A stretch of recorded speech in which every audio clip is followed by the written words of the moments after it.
नमस्कार, good news Bharat में आप सभी दर्शकों का स्वागत है। मैं संजीव शर्मा और आइए देखते हैं गुड न्यूज़ भारत पर आजमगढ़ की खबरें फटाफट अंदाज में।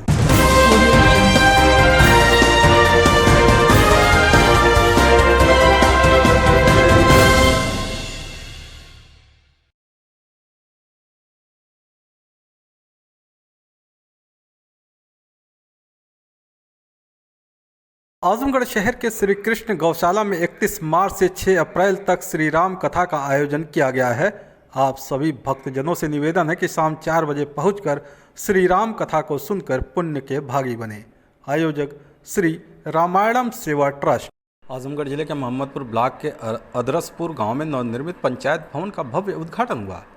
इसके पहले ग्राम प्रधान राजेश चौहान के नेतृत्व में नवनिर्मित पंचायत भवन में वैदिक मंत्रोच्चार के साथ हवन पूजन व सुंदर कांड पाठ का आयोजन किया गया, जिसमें सैकड़ों ग्रामीणों इकट्ठा होकर अपनी उपस्थिति दर्ज कराई। तत्पश्चात मुख्य अतिथि के रूप में शिरकत करने पहुंचे पूर्व राज्य मंत्री कृष्ण मुरारी विश्वकर्मा, विशिष्ट अतिथि सह प्रभारी बीजेपी दिल्ली पिछड़ा वर्ग मोर्चा मनोज कुमार चौहान, ग्राम प्रधान राजेश चौहान ने फीता काटकर भव्य पंचायत भवन का उद्घाटन किया। इस दौरान मीडिया से बातचीत में पूर्व राज्य मंत्री कृष्ण मुरारी विश्वकर्मा ने कहा कि प्रधानमंत्री नरेंद्र मोदी व मुख्यमंत्री योगी आदित्यनाथ के नेतृत्व में देश व प्रदेश निरंतर आगे बढ़ रहा है। हमारे देश के प्रधानमंत्री की दूरदर्शी सोच का नतीजा है कि आज हर ग्राम पंचायतों में पंचायत भवन का निर्माण कराया जा रहा है, जिससे कि गाँव के लोगों को इसी पंचायत भवन से सारी सुविधाएँ मिल सके। गांव के ग्रामीणों को सरकार की योजनाओं के लिए दर दर भटकना न पड़े और न ही कहीं दूर जाना पड़े। ग्राम प्रधान राजेश चौहान की उन्होंने सराहना करते हुए कहा कि युवा ग्राम प्रधान की सोच का नतीजा है कि इतनी जल्दी पंचायत भवन बनकर तैयार हो गया और गांव के लोगों को इस पंचायत भवन से लाभ मिल सकेगा। तो वहीं विशिष्ट अतिथि मनोज कुमार चौहान ने कहा कि पंचायती राज व्यवस्था के तहत केंद्र व प्रदेश सरकार कृत संकल्पित है। इस पंचायत भवन के बन जाने से गांव के लोगों को ब्लॉक का चक्कर नहीं लगाना पड़ेगा। सरकार की जन कल्याणकारी योजनाओं का लाभ अब इसी पंचायत भवन के छत के नीचे उपलब्ध रहेगा। ग्राम प्रधान अदरसपुर राजेश चौहान ने आए हुए सभी अतिथियों व ग्रामवासियों का आभार व्यक्त करते हुए कहा कि गांव के विकास में वे कोई कोर कसर नहीं छोड़ेंगे। इस ग्राम पंचायत को बनाने में लगभग 7.5 लाख रुपए की लागत आई है। गांव वालों को अब सरकार की जन कल्याणकारी योजनाओं के लिए ब्लॉक पर नहीं दौड़ना पड़ेगा। हम सभी गाँव वासियों के साथ मिलकर सारी सुविधाएं सही तरीके से यहीं से संचालित कर सकेंगे। इस मौके पर वीडियो आराधना त्रिपाठी, ग्राम विकास अधिकारी रामचंद्र राम, प्रधान संघ अध्यक्ष जियालाल यादव, शर्मा प्रसाद, अशोक चौहान, राजपत चौहान, भुक्कल चौहान, जयराम चौहान, श्री प्रकाश, बाबूराम, अंबिका चौहान, राजेंद्र चौहान, शंभू चौहान सहित सैकड़ों ग्रामीण उपस्थित रहे। लेकिन देश की आज़ादी के बाद पहले प्रधानमंत्री हैं जिन्होंने हर गांव में पंचायत भवन के लिए विशेष अभियान चलवाया। हमारे उत्तर प्रदेश के मुख्यमंत्री योगी आदित्यनाथ जी ने विशेष अभियान चलाया कि पहले ग्राम पंचायत बनना चाहिए। आज यही कारण है कि पूरे देश में, पूरे उत्तर प्रदेश की हर गांव सभा में ग्राम पंचायत लगभग बन चुका है। शायद ही कोई गांव पंचायत ऐसी हो जो वंचित हो। दूसरा, परिवार रजिस्टर के लिए ब्लॉक पर जाना पड़ता था। कोई प्रमाण पत्र बनवाना आप ब्लॉक पर जाइए, आवेदन करना है विधवा पेंशन के लिए तो ब्लॉक पर जाइए, वृद्धा पेंशन के लिए आवेदन करना है तो ब्लॉक पर जाइए। तो आपको जिले या ब्लॉक पर नहीं दौड़ना पड़ेगा। यहाँ तक कि आपकी खतौनी की नकल भी जो लोग तहसील जाते थे वह तहसील न जा कर के ग्राम पंचायत में ही यहीं लेखपाल बैठेगा, यहीं पंचायत सेक्रेटरी बैठेंगे और यहीं पुलिस के लोग भी मिलेंगे। सारी व्यवस्था, पंचायती राज व्यवस्था को इसीलिए प्रधानमंत्री जी सुदृढ़ करना चाहते हैं। उत्तर प्रदेश के मुख्यमंत्री भी इस व्यवस्था को सुदृढ़ करना चाहते हैं। उसी के क्रम में यह पंचायत भवन का लोकार्पण हुआ है। क्योंकि पंचायती राज व्यवस्था को सुदृढ़ करने के लिए हमारी केंद्र और प्रदेश की सरकार संकल्पित है। इस पंचायत भवन के निर्माण से जन कल्याणकारी योजनाएं जो हैं इनको ग्रामवासियों को अब ब्लॉक का चक्कर नहीं लगाना पड़ेगा, जिले पर नहीं जाना पड़ेगा। ये यहीं उनके पंचायत भवन में ही लेखपाल कक्ष बना हुआ है, सचिव कक्ष बना हुआ है, ग्राम प्रधान का कक्ष है। एक नियत समय होगा, एक तिथि होगी कि जिस दिन वो लोग रहेंगे, तो उन लोग आसानी से लोगों को ये सुविधाएं उपलब्ध हो जाया करेंगी। इसलिए सबसे बड़ी बात है जो जन कल्याणकारी योजनाएं हैं, जो पात्र अपात्र जो हो जाते थे पहले, अब उस तरह की व्यवस्था हमारी सरकार ने, इस तरह के जो पात्र हैं उन्हीं लोगों को सारी सुविधाएं मिलेंगी और इस पंचायत भवन के माध्यम से ये सब बिना किसी परेशानी के बहुत आसानी से हो सकता है। ग्राम पंचायत सचिवालय जो हमारा जो है 17.5 लाख में तैयार हुआ है और इसके तैयार हो जाने की वजह से गांव के जो अन्य लोग थे जो पंचायत के काम के वजह से ब्लॉक पे तहसील पे जो चक्कर लगाते थे उन्हें यह सुविधा यहीं पे मिलेगी। और इस सचिवालय के हो जाने की वजह से सबसे बड़ी बात तो ये है कि यहीं से सरकार की जो और भी योजनाएं हैं यहीं से क्रियान्वित होंगी और गांव वालों को इसका लाभ और हम जो है सही तरीके से इसको चलाने में अपने को सुरक्षित महसूस कर रहे हैं। जिलाधिकारी विशाल भारद्वाज ने कंदरापुर थाना क्षेत्र के बरईपुर अभी मशरूम एग्रोटेक उद्योग का शुभारंभ फीता काट कर किया। इस अवसर पर उन्होंने कहा कि पूर्वांचल का सबसे आधुनिक सबसे बड़ा मशरूम उद्योग है जो देश के विकास की कड़ी में मील का पत्थर साबित होगा। डायरेक्टर रवि सिंह ने कहा कि 3 वर्षों से इसको बनाने का कार्य चल रहा था जो अब तैयार होकर प्रतिदिन 1.5 टन अच्छे क्वालिटी का मशरूम तैयार होगा जो लखनऊ, बनारस, दिल्ली एवं देश के अन्य प्रदेशों विदेशों में भी भेजा जाएगा। उन्होंने यह भी बताया कि इस उद्योग में 150 लोगों को रोजगार मिला है, उनके परिवार की आर्थिक तरक्की होगी और सरकार द्वारा चलाए गए उद्योग प्रोत्साहन की कड़ी में जुड़ गया। इस उद्योग की स्थापना का श्रेय पिता राम प्रवेश सिंह को की प्रेरणा से हुआ है। इस अवसर पर उपायुक्त उद्योग एस रावत, शिक्षक नेता शैलेश राय, समाजसेवी गोविंद दुबे, ओम प्रकाश सिंह सहित अन्य गणमान्य लोग उपस्थित रहे। आजमगढ़ जिले के अरौला थाना क्षेत्र के अंतर्गत बीबीपुर पक्खनपुर ग्राम सभा के पक्खनपुर बगिया में हरजन बस्ती में अज्ञात कारणों से आग लग गई। आग लगने से 4 घर जलकर राख हो गए। बता दी घर के पीछे रखे कूड़े में अज्ञात कारणों से आग लगी थी। आग बगल में सटी हुई मंडई में पकड़ ली जिसमें घर में रखा सारा सामान जलकर राख हो गया। आग की सूचना मिलते ही ग्रामीण आग को बुझाने के लिए लग गए, लेकिन आग काफ़ी भयंकर रूप ले ली थी जिससे अगल बगल के मंडियों में भी आग लग गई। इसकी सूचना फायर ब्रिगेड को दिया गया। मौके पर फायर ब्रिगेड पहुंचकर ग्रामीणों के साथ आग पर काबू पाया। मौके पर राजस्व टीम भी पहुंच गई और आग में क्या क्या नुकसान हुआ उसकी पूरी जानकारी परिजनों से लिया। वहीं एक परिजन द्वारा बताया गया कि आज उनके बेटे का जन्मदिन था, उसके लिए टेंट से चारपाई, गद्दा, कुर्सी लाए थे जो सब कुछ जल गया। और एक परिजन ने बताया कि घर में जल्द ही बेटे की शादी है, उसका भी सामान जलकर राख हो गया।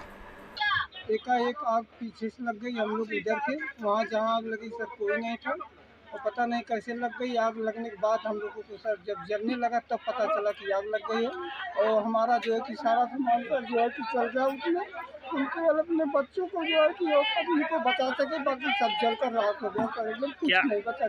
क्या आजमगढ़ जिले के तरमा थाने की पुलिस ने नाबालिग किशोरी को भगा ले जाने के मामले में वांछित अभियुक्त को गिरफ्तार किया है। बता दें कि तरमा थाना क्षेत्र के एक गाँव निवासी व्यक्ति ने मुकामी थाने में रिपोर्ट दर्ज कराई थी कि उसकी नाबालिग पुत्री को एक युवक बहला फुसला कर भगा ले गया। पुलिस रिपोर्ट दर्ज कर आरोपी की तलाश में जुट गई। इसी बीच तरमा थाने पर तैनात उप निरीक्षक कैलाश सिंह यादव को मुखबिर से सूचना मिली कि नाबालिग किशोरी को भगाने के मामले में वांछित अभियुक्त महंगूगंज बाजार के पास मौजूद है जो कहीं भागने की फिराक में है। सूचना के आधार पर उप निरीक्षक कैलाश सिंह यादव अपने हमराइयों के साथ दबिश देकर अभियुक्त अमलेश प्रजापति को गिरफ्तार कर लिया। आजमगढ़ जिले के गंभीरपुर थाने की पुलिस ने फर्जी प्रमाण पत्र पर शिक्षक की नौकरी करने वाले वांछित अभियुक्त को गिरफ्तार किया है। बता दें कि बीते 21 जुलाई 2022 को खंड शिक्षा अधिकारी ठेकमा संतोष कुमार तिवारी ने मुकामी थाने में एक शिक्षक के खिलाफ रिपोर्ट दर्ज कराई थी कि शिक्षक फर्जी प्रमाण पत्र के आधार पर नौकरी कर रहा है। पुलिस रिपोर्ट दर्ज कर आरोपी शिक्षक की तलाश में जुट गई। इसी बीच गंभीरपुर थाने पर तैनात उप निरीक्षक विजय नारायण पांडे को मुखबिर से सूचना मिली कि फर्जी शिक्षक क्षेत्र के इंदिरा बाजार में मौजूद है। सूचना के आधार पर उप निरीक्षक विजय नारायण पांडे अपने हमराइयों के साथ दबिश देकर आरोपी शिक्षक कृष्णा राय को गिरफ्तार कर लिया। आजमगढ़ जिले के अतरौलिया थाने की पुलिस ने गैंगस्टर एक्ट में वांछित अभियुक्त को गिरफ्तार करने में कामयाबी हासिल की है। बता दें कि पुलिस अधीक्षक अनुराग आर्य के निर्देश पर अपराध व अपराधियों के खिलाफ चलाए जा रहे अभियान के क्रम में अतरौलिया थाने पर तैनात प्रभारी निरीक्षक प्रमेंद्र कुमार सिंह अपने हमराइयों के साथ क्षेत्र में भ्रमण पर थे कि इस बीच मुखबिर से सूचना मिली कि गैंगस्टर एक्ट का वांछित अभियुक्त बूढ़नपुर बाजार के पास मौजूद है जो कहीं भागने की फिराक में वाहन का इंतजार कर रहा है। सूचना के आधार पर थाना प्रभारी प्रमेंद्र कुमार सिंह अपने हमराइयों के साथ दबिश देकर अभियुक्त को गिरफ्तार कर लिया। पकड़ा गया अभियुक्त रविंद्र कुमार अतरौलिया थाना क्षेत्र के धन सिंहपुर गाँव का निवासी है। आजमगढ़ शहर के गुरुटोला स्थित राम जानकी मंदिर में श्री राम जन्मोत्सव का कार्यक्रम धूमधाम के साथ मनाया गया। इस दौरान शासन के योजना के तहत हरिहरपुर घराने के कलाकारों ने श्री रामचरितमानस के राम जन्मोत्सव, हनुमान चालीसा का पाठ, सोहर व अन्य भक्ति गीत अत्यंत मोहक ढंग से प्रस्तुत किया। कन्या पूजन के उपरांत ठीक 12 बजे भय प्रगट कृपाल के ध्वनि में श्री राम जन्म होते ही वैदिक रीति से पूजन, आरती व घंटा घड़ियाल की गूंज से क्षेत्र भक्तिमय हो गया। इस अवसर पर अपने संबोधन में श्री राम जानकी मानस सेवा समिति के अध्यक्ष ने कहा कि राष्ट्र के गौरव मर्यादा पुरुषोत्तम श्री राम हिंदू जनमानस के अंतःकरण में विराजमान है। जीवन के हर क्षेत्र में उनके द्वारा प्रस्तुत आदर्श अनुकरणीय है। उन्होंने प्रदेश सरकार द्वारा श्री राम जी के जन्मोत्सव पर कार्यक्रमों के आयोजन को सराहा। मौके पर मंदिर के महंत संजय पांडे, जन्मेजय पाठक, अभिषेक पंडित, शिवम पांडे सहित अन्य लोग मौजूद रहे। गुरुघाट स्थित श्री राम जानकी मंदिर में श्री राम जन्मोत्सव का कार्यक्रम बड़े ही धूमधाम के साथ मनाया जा रहा है। यहाँ पर श्री राम जन्म के होते ही घंटा घड़ियाल और मंदिर के महंत श्री संजय पांडे द्वारा जो है वैदिक रीति से पूजन आरती संपन्न कराई गई है। और इसी क्रम में यहाँ पर जो है शासन के निर्देशन पर श्री अनिल मिश्रा और हरिहरपुर घराना के लोगों ने जो है ये बालकांड के कुछ अंश को बहुत ही मोहक ढंग से प्रस्तुत किया। श्री राम जी का जो अवतरण हुआ है, भगवान के विष्णु के जितने अवतार हुए हैं उसमें श्री राम का अवतार मर्यादा का अवतार। आजमगढ़ शहर कोतवाली पुलिस ने मारपीट के मामले में वांछित अभियुक्त को गिरफ्तार किया है। बता दें कि कंदरापुर थाना क्षेत्र के देवखरी गांव निवासी विशाल गौड़ ने मुकामी थाने में रिपोर्ट दर्ज कराई थी कि उसके भाई मुकेश गौड़ को विपक्षियों ने पुरानी रंजिश को लेकर मारपीट कर घायल कर दिया। पुलिस रिपोर्ट दर्ज कर आरोपी की तलाश में जुट गई। इसी बीच शहर कोतवाली में तैनात उप निरीक्षक धर्मराज यादव को मुखबिर से सूचना मिली कि मारपीट के मामले में आरोपी युवक हीरापट्टी मोड़ पर खड़ा है। सूचना के आधार पर उप निरीक्षक धर्मराज यादव अपने हमराइयों के साथ दबिश देकर अभियुक्त को गिरफ्तार कर लिया। पकड़ा गया अभियुक्त हरेंद्र कुमार कंदरापुर थाना क्षेत्र के बरईपुर गांव का निवासी है। आजमगढ़ जिले के जोधिकापुरा मोहल्ले में स्थित काली माता मंदिर पर रामलला जन्मोत्सव धूमधाम से मनाया गया। बता दें कि हिंदू नववर्ष एवं रामनवमी के पावन पर्व पर मर्यादा पुरुषोत्तम श्री राम के अवतरण दिवस पर काली माता मंदिर में श्री राम दरबार को फूलों से भव्य श्रृंगार किया गया। साथ ही मिठाइयों और फलों से भोग लगाया गया।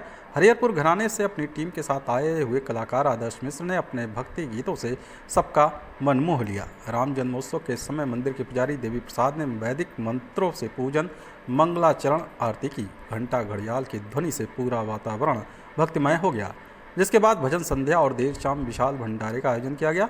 आयोजनकर्ताओं में भाजपा किसान मोर्चा नगर अध्यक्ष सुधीर गुप्ता, भाजपा युवा मोर्चा से संजीव वर्मा, श्रवण गुप्ता, शक्ति गुप्ता, दिनेश बर्नवाल ने जिले के सभी सनातनी प्रेमी भाइयों से अपील किया कि श्री राम जन्मोत्सव में सम्मिलित होकर भव्य भंडारे में का प्रसाद ग्रहण कर पुण्य के भागी बने।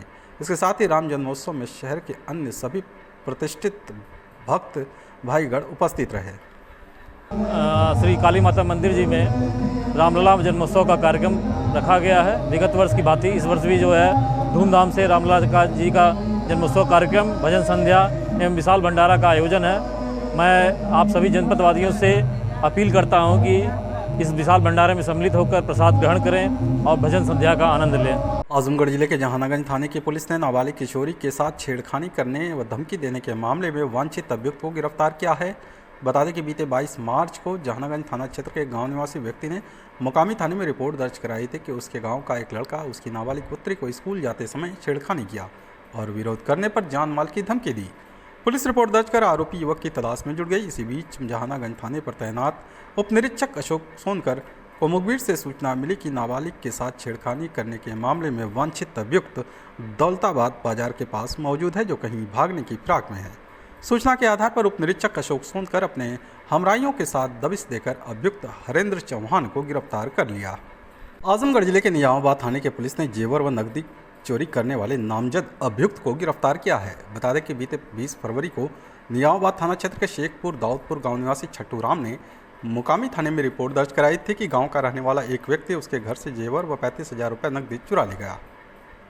पुलिस रिपोर्ट दर्ज कर आरोपी चोर की तलाश में जुट गई। इसी बीच निजामाबाद थाने पर तैनात उप निरीक्षक सुल्तान सिंह अपने हमराइयों के साथ क्षेत्र में भ्रमण पर थे कि मुखबिर से सूचना मिली कि चोरी के मामले में वांछित अभियुक्त मोहम्मदपुर मोड़ पर खड़ा है, जो कहीं भागने की फिराक में है। सूचना के आधार पर उप निरीक्षक सुल्तान सिंह अपने हमराइयों के साथ दबिश देकर अभियुक्त दिनेश को गिरफ्तार कर लिया।